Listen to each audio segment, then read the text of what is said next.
My best friend of 14 years showed up to my engagement party with a card, a smile, and a secret that would end everything. I found out 6 weeks later. When I didn't yell. I didn't throw anything. I just made a phone call, packed a bag, and by Friday I was gone. I'm a forensic accountant. I spend my days finding the numbers that don't add up, the transactions that shouldn't exist, the paper trails people think they buried deep enough. I'm trained to stay calm when I find something devastating. To look at the evidence, document it, and act on it without letting emotion corrupt the process. I thought that skill set was for work. Turned out it was preparation for the worst year of my life. My name is Knox. I was 31 when this happened. Engaged to a woman named Vera, a kindergarten teacher with a laugh that could fill a room, and a habit of leaving her shoes by the front door, in a way that used to drive me crazy. Now I'd give anything to trip over them one more time. My best friend since college was a guy named Sawyer. We'd met freshman year over a broken vending machine and a shared $20 bill. 14 years of birthdays, road trips, bad decisions, and the kind of loyalty I thought was unbreakable. I should have known better. I work with broken things for a living. The engagement party was Vera's idea. Her parents hosted it at their house in Naperville. White lights strung across the back patio. Her mother's famous pasta salad, the whole thing. About 40 people. Both sets of parents, co-workers, college friends, Sawyer front and center with a card that said something about how lucky I was and how happy he was for us. He hugged me. He hugged Vera. He made a toast. I remember thinking he seemed off, quieter than usual, but I figured it was work stress. He'd been dealing with a rough quarter at his firm. I was wrong about what was eating him. 6 weeks after that party, Vera came home from a Tuesday evening run. Looking pale in a way that had nothing to do with exertion. She sat down at our kitchen table, still in her running shoes, and told me she had to tell me something. I sat across from her. Her hands were on the table, fingers laced together, knuckles white. The same position I've seen clients sit in when they know I've found what they tried to hide. She'd been sleeping with Sawyer. It had started 3 months before our engagement. She was sorry it was over. She'd ended it. She loved me. It was a mistake. She said that word, mistake, and something in my chest just went very quiet. I asked how long. She said 3 months. I asked if it was still happening. She said no, she'd ended it 2 weeks ago. I asked why she was telling me now. She said she couldn't carry it anymore. I sat there for what felt like a long time but was probably 90 seconds. Vera was crying. Real tears, not performative. I'll give her that. She meant it, the guilt at least. But guilt isn't the same as not having done it. Guilt is what you feel after the choice. It doesn't cancel the choice. I asked her to leave the room. She did. I opened my laptop and started making a list. That's what I do when I need to think. I don't pace, I don't drink. I don't call someone. I make a list. Every variable, every implication, every step that needs to happen. That night my list had 43 items on it. By morning I'd worked through 31. The thing about betrayal is that people expect you to fall apart. And when you don't, it confuses them. It made Vera nervous. She kept checking on me over the next 2 days, asking if I was okay, asking if I wanted to talk. I said I needed time to think. That was true, and it was also strategy. I wasn't ready to have the conversation until I knew what outcome I wanted. I didn't sleep much those first 2 nights. Not because I was devastated, though I was. But because my brain wouldn't stop processing. 14 years of friendship running backward through my head, like footage I was reviewing for evidence. Every time Sawyer and Vera had been in the same room. Holiday parties, camping trips, her birthday dinners I'd dragged him to, because she said she wanted my people there. The way he'd been at the engagement party, quiet off. The hug he gave her when he left. A half second too long. I'd noticed it and filed it under nothing, because you don't go looking for fires when you trust the people around you. On Thursday morning, I called in to work. Told my supervisor I had a personal emergency. He asked no questions. I've never missed a day in 4 years. I drove to Sawyer's apartment. He answered the door in a gym shirt and basketball shorts, coffee mug in hand. His face when he saw me went through 3 distinct expressions in about 2 seconds. Surprise. Something that looked like relief, then dread. She told you, he said. She did. He stepped back from the door. I didn't go in. Knox, man, I don't. I said it quietly. Not hostile, just final. I'm not here for the conversation. I'm here because you need to know it's done. Whatever you think we are, whatever history you think we have, it's done. I'm not interested in an explanation. He opened his mouth, closed it. His eyes were wet. I felt nothing looking at them. You're my best friend, he said. You were, I said. Past tense. I walked back to my car. He stood in the doorway. I didn't look back. The drive home took 20 minutes. By the time I pulled into the driveway, I had a clear head and a decision. Vera was in the kitchen when I walked in. She'd made coffee and sat at the table like she'd been there all morning waiting. She probably had. I sat down across from her. I'm not going to marry you, I said. She nodded slowly. She'd been expecting it. To her credit, she didn't argue. I'm sorry, she said. I know that doesn't help. It doesn't, but I appreciate you not making this harder than it has to be. She asked where she was going to go. I told her she could stay in the apartment, we'd work out the logistics later. But that I was leaving, I had savings. I'd be fine. She started to say something about couples therapy, about how people work through things, about how our whole future didn't have to collapse over. Just something that was over. I listened to all of it. Then I told her that a choice made repeatedly over 3 months isn't something you work through. It's something you account for. She flinched at that word. Accountant reflex. I went upstairs. Packed 2 bags. Efficient, methodical. Documents from the fireproof box in the closet. Passport, birth certificate, my copy of our lease agreement, financial statements, clothes, my laptop, the photograph of my dad and me from his retirement party that I keep on my nightstand. That was it. Vera was still at the kitchen table when I came downstairs. She looked at the bags. Where are you going? A hotel tonight. And then I'll figure it out. Knox. I'll call you next week about the apartment. I walked out. The door didn't slam. I closed it like I was just going to work. I checked into a Marriott 2 miles away. Ordered room service. Ate half of it. Opened my laptop. The forensic accounting firm I worked for, Strata Group, had been asking for 6 months whether I wanted to head up their new satellite office in Charlotte. Bigger caseload. Team of my own. 30% salary bump. I'd turned it down because Vera's school was here. Her parents were here. We were building something here. I drafted an email to my director Harlan. Subject, Charlotte opportunity. I told him I'd reconsidered. Asked if the position was still available or if there were comparable openings. Then I saved it as a draft and went to sleep. In the morning I sent it. By noon Harlan had called. The original role had been filled, but a new one had just opened. Senior Director of Forensic Investigations, regional oversight across 4 states. Larger scope, larger team salary that made me do the math twice. How soon could you start? He asked. Give me 30 days. Take 45. We want this done right. I hung up and booked an apartment viewing for the following weekend. The next call I made was to my sister Daphne. She's 3 years older than me, lives in Columbus, and is the only person in the world who has never once told me what I should feel about anything. She listened to the whole thing without interrupting. When I finished, she said, "What do you need?" That's it. That's why she's my person. I need someone to know, I said. I don't need advice. Okay, she said. I know, I love you. Call me if that changes. I called my parents that evening. My dad took it the way he takes everything, quiet and steady. Said he was proud of me for handling it with my head. My mom cried a little, not dramatically, just the kind of tears that happen when your kid is hurting and you're helpless to fix it. She offered to come stay with me. I said I was okay. She said she didn't believe me. I said that was fair, but I was still okay. My phone buzzed at 10 p.m. Sawyer. I looked at the notification for about 4 seconds. Then I blocked the number. The next 12 days were logistics. I gave notice on the apartment. Vera and I agreed she'd stay through the end of the lease. She'd been the one to find it originally and her name was on it too. We divided the shared items over text. Efficiently, no drama. She took the couch. I took the kitchen equipment, the bookshelves, the vintage record player I'd had since college. We didn't fight. I think we were both exhausted. I flew to Charlotte on Saturday. The apartment was a 2-bedroom in a renovated building in Noda, exposed brick, good natural light, close enough to the office. I signed the lease on the spot. Flying home Sunday, I pulled out my phone and looked at the contact labeled Sawyer. 14 years of texts underneath it. The camping trip to Glacier. The time his car broke down in Indiana at 2 a.m., and I drove 3 hours to get him. The night before my dad's surgery when he sat with me in a hospital waiting room for 6 hours. And didn't say much. Just stayed. I scrolled up for a long time. Then I deleted the thread, blocked the number again just to make sure, closed the app. Some things you archive, some things you delete. This one went in the trash folder and I emptied it. Moving day was a Thursday in March. I'd rented a van, drove it down myself. Daphne had offered to help, but I told her I wanted to do this one alone. The apartment in Charlotte was empty when I got there. Wooden floors and good light, and nobody else's history in the walls. I put down the first box and stood in the living room for a minute. Let myself feel the size of it. Then I ordered a pizza and started unpacking. The first week in Charlotte I kept my head down at work. New office, new team, but same instincts. I took the cases that had been sitting unresolved and started working through them systematically. My new colleague, a sharp woman named Imara, who'd been with Strata for 8 years, leaned in my doorway on Wednesday afternoon and said, "You work like you're trying to outrun something. Is that a problem?" I asked. "Not yet," she said, and went back to her desk. Fair enough. I didn't reach out to anyone about the breakup.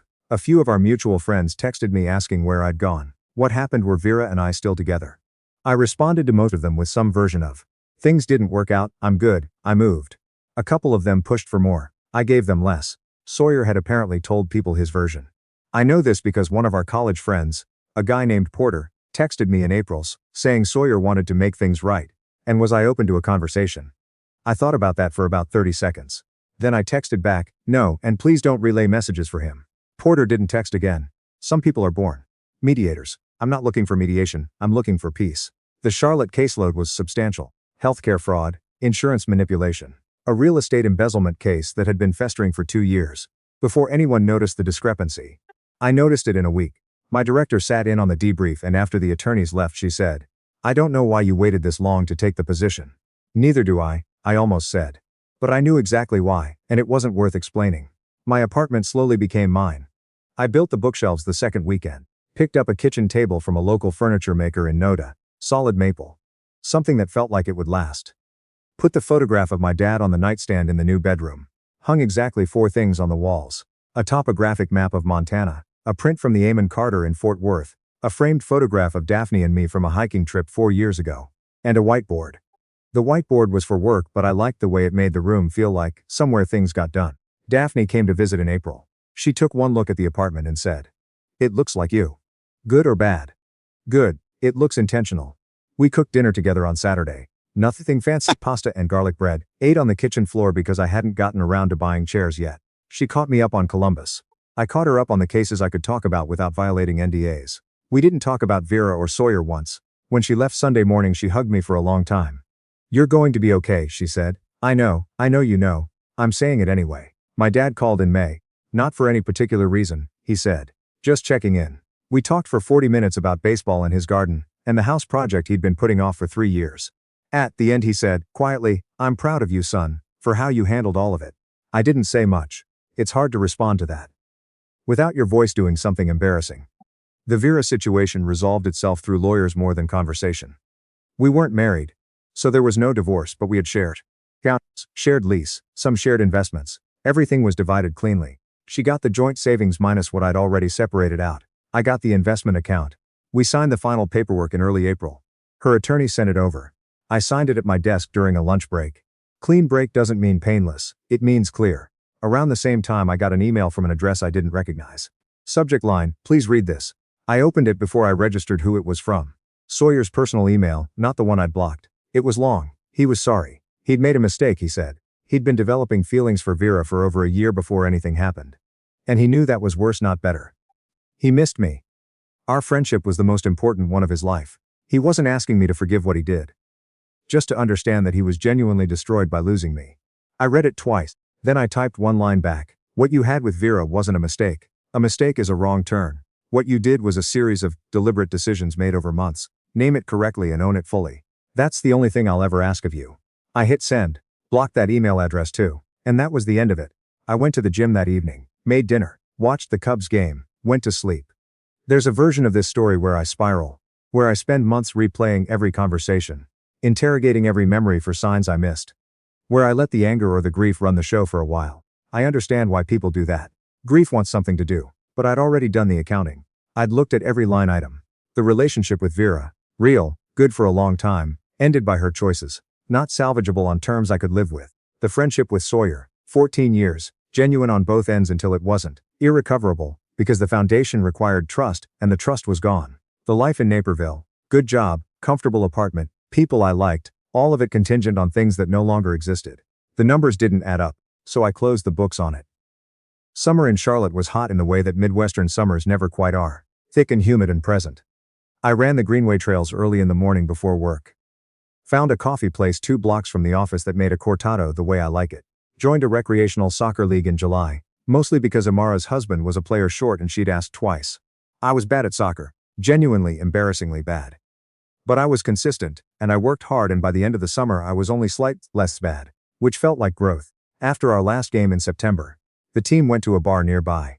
I sat across from a woman named Petra, a structural engineer who'd been playing left mid all season, and had the spatial awareness of someone who solved 3-dimensional problems for a living. She asked what I did. I explained forensic accounting. She said it sounded like detective work. A lot of it is, I said. Do you like it? I like finding things that were hidden. I like making the picture accurate. She thought about that. That's a very particular kind of satisfaction. Yeah, I said, it is. We talked for 2 more hours. I walked her to her car. She gave me her number. I texted her the next morning and asked if she wanted to get coffee. We got coffee. Then dinner the following week. Then a Saturday at the Botanical Garden. Walking slowly. talking about architecture and accounting, and the specific loneliness of relocating somewhere new. She'd moved to Charlotte 3 years ago from Seattle. She said the first year was the hardest. When did it stop being hard? I asked. When I stopped comparing it to before, she said. I thought about that for a long time after she said it. On our 4th date, I told her the basics. Engaged, it ended, I relocated. She didn't ask for more than I offered. She said, I'm sorry that happened. I said I wasn't, not anymore. She looked at me with the careful eyes of someone evaluating structural integrity. You mean that? She said. I do. She nodded. Okay then. We kept seeing each other. Slowly, carefully, on terms we both understood without having to state them explicitly. No rushing, no pressure. Just two people who'd both had to rebuild, figuring out what they wanted next. October brought a big case. Multi-state healthcare fraud, 7 defendants, 2 years of obfuscated transactions that multiple agencies had tried and failed to untangle. My team and I worked it for 6 weeks. When we presented our findings to the DOJ attorneys, the lead prosecutor looked at our exhibit and said, "This is the clearest forensic narrative I've seen in 15 years." I drove home that evening with the windows down, called Daphne. Good day? She asked. Really good day. About time, she said. My dad had a health scare in November. Nothing catastrophic, a cardiac episode that turned out to be arrhythmia, manageable with medication. But it meant a trip back to Illinois for a week. I sat with my parents for 4 days, ate my mom's cooking, helped my dad sort through the backlog of house projects he'd been ignoring. We built a section of fence on Saturday. He handed me nails and we didn't talk much, and it was exactly what I needed. On Sunday night, my mom pulled me into a hug in the kitchen and said, "I was so worried about you this year." I know, I said. Are you happy? I thought about Charlotte. The apartment that looked like me. The team at work. Amara's blunted commentary, the Greenway trails, the soccer league. Petra and her particular way of evaluating things before she trusted them. Yeah, I said, I think I actually am. She squeezed harder. I let her. On the drive to O'Hare the next morning, I took a different route past the old neighborhood, past the apartment where Vera and I had lived, past the coffee place we used to go to on Sunday mornings, past the street where Sawyer's gym was. All of it looked exactly the same, and felt completely distant. Like looking at photographs from someone else's life. I got on the plane and didn't think about any of it for the entire flight. December brought news through a mutual acquaintance, the unavoidable kind. Vera and Sawyer were together. Official Instagram official, apparently, though I didn't see it firsthand. The mutual acquaintance texted me, thinking I'd want to know. I looked at the message for a moment. Typed back, "Thanks for thinking of me, I'm doing great." Then I put my phone down, and finished making dinner. That's the thing about closure that nobody tells you. You don't always get a dramatic moment. Sometimes you just realize, while you're cooking pasta on a Tuesday in December, that the information doesn't do anything to you anymore. It just sits there, neutral like a line item on a balance sheet that's already been reconciled. Petra came over that evening. We ate at the maple table, which finally had proper chairs. She'd brought dessert, something from a bakery near her office. We talked about Christmas plans and the project she was presenting in the new year, and whether I was going to see my parents again for the holidays. I was. I'd booked the flight 2 weeks earlier. Daphne was coming from Columbus. We were all going to be at my parents' house on Christmas Eve, my mom's pot roast, my dad's terrible taste in holiday music, the whole thing. That sounds really nice, Petra said. It is, I said. It genuinely is. She looked at me across the table with the same careful eyes she always had. You seem different than when we met. Different how? Settled, she said. Like you're actually here instead of just passing through. She wasn't wrong. At some point between March and December, I had stopped being in transit. The apartment was mine. The job was mine. The life was mine. Not rebuilt in the image of the old one. Something else entirely. Something I'd designed from scratch. Forensic accounting teaches you that numbers don't lie. But they can be arranged to deceive. The art of the work is learning to see through the arrangement to the actual truth underneath. My old life looked, from the outside, like everything was fine. Engaged, stable, surrounded by people who cared about me. But the actual numbers didn't hold up. When I looked at the real data, the foundation was compromised in ways I hadn't known to check for. So I audited it. Found the discrepancies. Closed the books. Charlotte was built on accurate numbers from the start. Every line item was real. The work, the apartment, the morning runs. Amara's commentary, my dad's fence nails, Daphne's Sunday morning calls, Petra across the maple table. All of it exactly what it said it was. That's what solid looks like.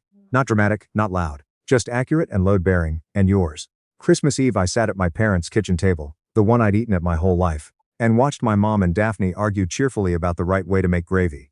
And my dad pretend to read a magazine while actually listening to everything, snow outside. Candles on the table. The ordinary warmth of people who've known you your whole life and love you without it being complicated. My phone was on the counter across the room. It stayed there all evening. Sawyer didn't reach out. Vera didn't either. My old contacts list had grown very short and very precise, and I hadn't missed a single person I'd removed from it. "You seem good," Daphne said after dinner, leaning back in her chair with her wine glass. "I am good. Not performing it. Actually good." "Yeah." She tilted her head slightly the way she does when she's decided something. "I'm glad you left." "Me too," I said. "More than I expected to be." My dad raised his glass from across the table. No words. Just the gesture. I raised mine back. Outside the snow was still coming down. Inside it was warm and accurate in mine. Some people told me that walking away from Vera, from Sawyer, from 14 years of a life, was the hardest possible choice. I've thought about that. I don't think they're wrong. Exactly. But I think they're describing the wrong thing as the choice. The hard part wasn't leaving. The hard part was refusing to negotiate with the truth once I'd found it. The hard part was not letting loyalty to the past override what the evidence clearly showed. That's the discipline. Everything else, the packed bags, the hotel, the Charlotte lease, the blocked numbers, those were just steps. Logical, sequential, one after another.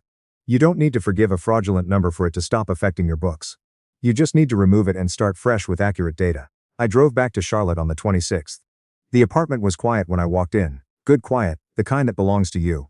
I set my bag down, put the kettle on, stood at the window and looked out at the city.